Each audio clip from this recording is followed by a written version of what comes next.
soka muwala munyarwanda kyakubiri bamujja ku Speak Hotel bagadi mukazi gwo okumanya omanyira ne testa ze batestingisa nga bagenda okwebakako nze naziweereza mubadde Dubai in 2 weeks time nakakagoya akakyenfuko oyambadde omusajja wo wa lugambo olwogwowoza mbu omusajja wo wa lugambo buli kimu akinsindikira sente zange ze mubaddeko okiwulira ekisinga okunuma tosobola wakajja omanyira nadyo palina omukazi e Canada gwe wamuwuliddeko ng'ayogera. Export TV to the world. Bigwerawa kale oli ku Export TV tuli ku mutimbagano nagamba subscribinga commentinga ate sharinge teweerabira kuteeka ku notification bell such that buli video ebeetuukayo oba ogiraba ate bw'okomentinga no likinga omulimu okola gwa ttendo nnyo muganda wange amannya omwana soda aba olwaleero alina gy'ayitiddeko mumufudde bize ennaku zino takyatula mu office takyabaamu ne luno katulutandike tulabe gye lunaggweera omwana tu Eyeyiise gabula na Diope ow'okuna yabadde yakatulaga mwana munne Jovia Mutesi omwana ow'Mayuge okusinziira ku ffenna kye tumanyi ne Kyabazinga katwikiro kye yatugambye ne wawamattuka omukyala ali London n'aleeta olwogoto lwa waaka omwana ebigambo byayogera afaaki ne Kyabazinga yatuwadde bwino nti Kyabazinga omwana Mutesi Munyarwanda gwe yawasizza mwavulunkupe bigambo bya Mutesi si byange era obusungu mbadde njagala okuŋŋaanye ng'obutwala walala si ku Expo ebigambo byonna ŋŋenda bikuwa obyewulirireko osheyalinge akatambi kano nenda okampeere ku mukwano gw'omusoga awulire sibunze mbadde manyi ne Lataife Eyeyiise Kyabazinga azira mwana niyo omukulu yatwetedde bwino n'ekifaananyi nga Kyabazinga ali mu kibuga London alina omwana ow'obulenzi gw'ali naye nga bw'ogezaako okusika ekifaananyi baagala ofaanana omukulu ono mu bigambo by'agamba alabiriramuko Kyabazinga mu bintu bingi era n'alangira ono gw'olina ssente ez'essimu gy'akwata enviiri asala za $5,000 engoye ze weekubiramu nzaazigula muganda wange luggweerawa just wenyweze ku Export TV ensonga zonna ogenda kuba oziraba yatugambye eriyo n'ali e Canada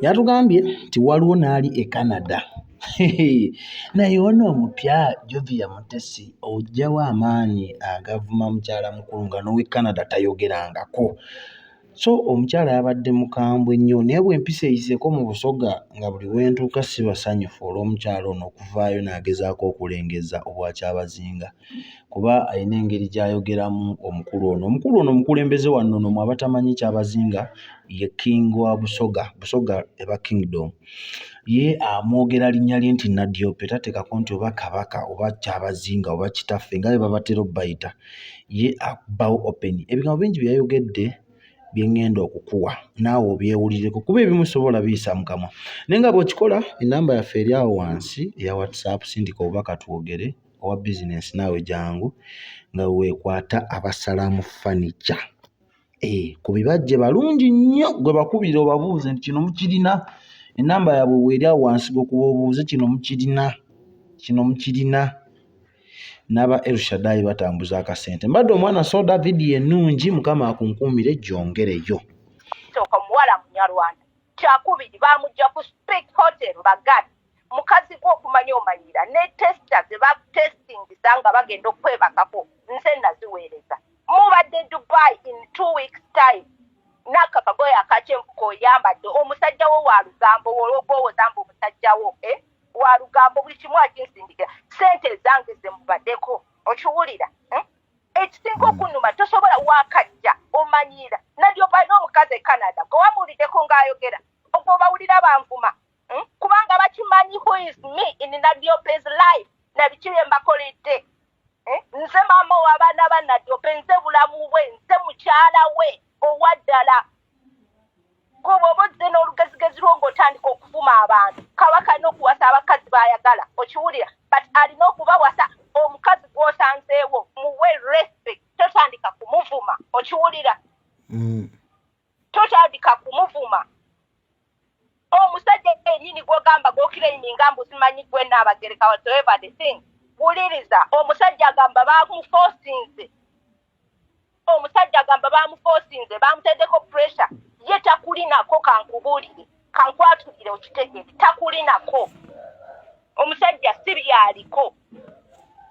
Tomanyi myaka gye mbaddewo, tomanyi bye mbonyeebonye naye, tomanyi bye tuyiseemu ng'otandika kumva ebintu ebyo byonna tebyandituuse wano we bituuse. Nze nabadde nasirikidde ebyange nga ndi eno saagala na kumanya nina obudde butono nnyo. Naye mukazi gwo bw'otandise okusindika abantu banvume weeraga. Mu ssente zange mwe weeragira. Jofia. Babadde nga bakutwala ku KFC, ssente ani abadde nga aziweereza.